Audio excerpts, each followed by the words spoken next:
Gelombang ketidakpuasan yang memuncak kini tengah mengguncang fondasi Konfederasi Sepak Bola Asia, AFC. Isu panas tentang dugaan dominasi tak adil oleh dua kekuatan Timur Tengah, Qatar dan Arab Saudi, telah memicu wacana serius mengenai potensi eksodus massal dari negara-negara sepak bola raksasa Asia Timur dan Asia Tenggara.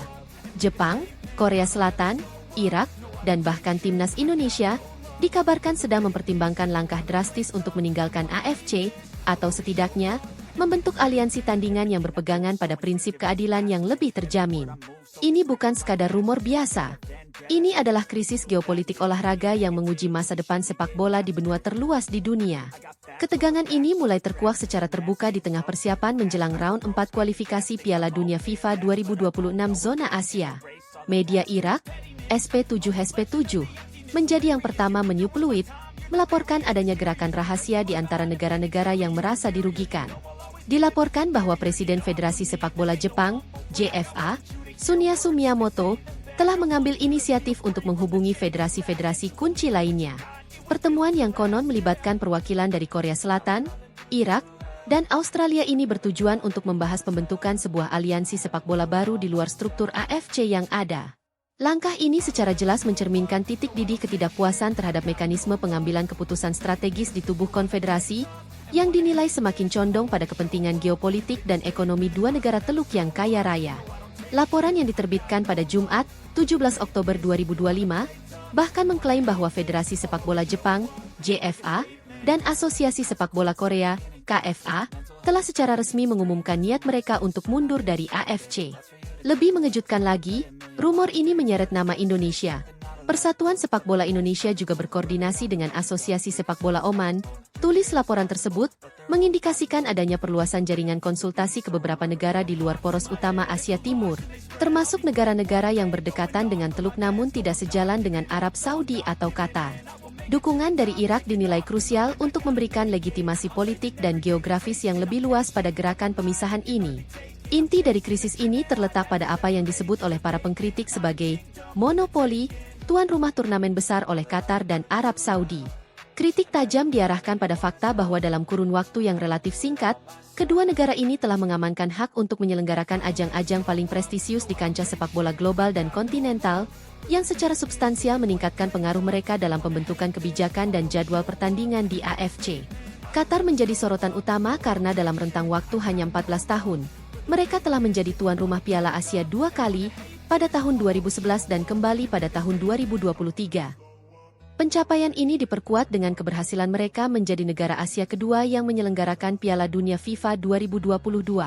Keberadaan Qatar sebagai pusat event besar ini telah memberikan mereka kekuatan soft power yang masif dalam koridor AFC. Sementara itu, Arab Saudi dengan ambisi yang tak kalah besarnya, berhasil mengamankan hak sebagai tuan rumah Piala Asia 2027. Lebih jauh lagi, melalui lobi dan dukungan politik masif, Riyadh ditetapkan sebagai tuan rumah tunggal Piala Dunia FIFA 2034. Rangkaian penunjukan tuan rumah ini, yang begitu terkonsentrasi di dua negara Teluk dalam kurun waktu 2 dekade, dinilai telah menciptakan desentralisasi kekuasaan yang sangat tidak seimbang di tubuh AFC. Dominasi semacam ini tidak hanya menciptakan kecemburuan, tetapi juga kecurigaan serius terhadap adanya intervensi politik dan gelontoran dana besar, soft power, yang memengaruhi penentuan tuan rumah, jadwal pertandingan, dan bahkan draw turnamen. Bagi negara-negara non-Timur Tengah, khususnya Jepang dan Korea Selatan yang secara historis memiliki prestasi dan kontribusi besar di Piala Dunia, keputusan-keputusan strategis AFC terasa tidak lagi didasarkan pada asas meritokrasi atau giliran geografis, rotasi, melainkan pada kekuatan finansial dan lobi politik. Kritik ini diperkuat oleh media Irak SP7 yang secara eksplisit menulis, Konfederasi Sepak Bola Asia telah meninggalkan prinsip keadilan dan kesempatan yang setara, dan justru berpihak pada dua negara, Qatar dan Arab Saudi, yang mendominasi benua ini. Ketidakpuasan ini semakin diperparah oleh dugaan ketidakadilan yang merembet hingga ke lapangan. Publik dan beberapa media menyoroti sejumlah insiden selama Piala Asia 2023 yang diselenggarakan di Qatar, di mana serangkaian keputusan wasit yang kontroversial dinilai terlalu menguntungkan tuan rumah. Meskipun secara resmi AFC menolak tuduhan bias wasit, persepsi publik di Asia Timur dan Asia Tenggara sudah terlanjur terbentuk, menguatkan narasi bahwa AFC telah meninggalkan prinsip keadilan dan kesempatan yang setara. Dugaan home advantage ini tidak hanya terbatas pada Piala Asia. Dalam babak kualifikasi Piala Dunia 2026, negara-negara yang kini merencanakan eksodus merasa bahwa jadwal pertandingan dan fasilitas yang diberikan kepada tim-tim Timur Tengah, khususnya Qatar dan Arab Saudi, lagi-lagi menguntungkan mereka. Faktor-faktor seperti penentuan waktu kick-off yang menyesuaikan suhu lokal, minimnya perjalanan jauh bagi tim-tim tertentu, dan venue pertandingan yang dinilai tidak netral, ditafsirkan sebagai bagian dari pola yang sistematis. Negara-negara Asia Tengah dan Asia Barat lain, seperti Uzbekistan, Iran, dan Yordania, meskipun terkadang berhasil mencapai prestasi tinggi, merasa bahwa pengaruh besar dua negara teluk ini seringkali menenggelamkan pencapaian dan spotlight yang seharusnya mereka dapatkan, baik dari segi marketing turnamen maupun pengakuan kontinental. Di Indonesia, suara ketidakpuasan ini telah lama digaungkan oleh berbagai pihak. Salah satu influencer sepak bola nasional terkemuka, Justinus Laksana, pernah secara terbuka menyuarakan kekecewaannya di media sosial pada Oktober 2024, mengkritik apa yang ia nilai sebagai ketidakobjektifan AFC. Kalau AFC mengabulkan permintaan Bahrain, kita pindah ke Oseania aja, atau bikin AFC tandingan dan isinya non-Timur Tengah. Tinggal semua negara non-tim teng lobby FIFA agar AFC dibagi dua, tulisnya melalui akun X pribadinya. Pernyataan ini bukan sekadar luapan emosi, melainkan sebuah proposal strategis yang kini semakin relevan. Pemecahan AFC menjadi dua konfederasi regional. Struktur geografis AFC yang sangat luas, membentang dari Jepang di timur hingga Lebanon di barat, secara inheren memang menimbulkan perbedaan kepentingan yang masif. Secara efektif, pemisahan AFC zona barat dan zona timur sudah diterapkan dalam kompetisi antar klub, seperti AFC Champions League Elite dan AFC Champions League 2, yang membagi tim-tim berdasarkan pembagian geografis ini. Wacana pemecahan ini mengusulkan dua skenario utama. Membentuk AFC tandingan, Asia Timur Tenggara Oseania, negara-negara yang merasa dirugikan membentuk konfederasi baru dan melobi FIFA untuk mendapatkan status konfederasi penuh, mungkin dengan menggandeng beberapa negara Oseania, OFC, yang secara prestasi dan geografis lebih dekat. Langkah ini akan mengubah peta kekuatan sepak bola global secara fundamental. Mendorong pembagian resmi, AFC Barat dan AFC Timur mendesak FIFA untuk membagi AFC menjadi dua konfederasi yang setara secara resmi, masing-masing dengan kuota terpisah ke Piala Dunia, menghilangkan konflik kepentingan antar regional dan memastikan prinsip rotasi tuan rumah yang lebih adil.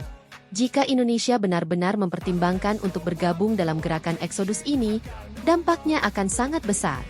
Indonesia memiliki salah satu basis penggemar sepak bola terbesar di dunia, dan kepergiannya, bersama dengan Jepang, Korea Selatan, dan Australia, akan membuat AFC yang tersisa kehilangan hampir seluruh powerhouse ekonomi dan prestasi sepak bola di benua itu.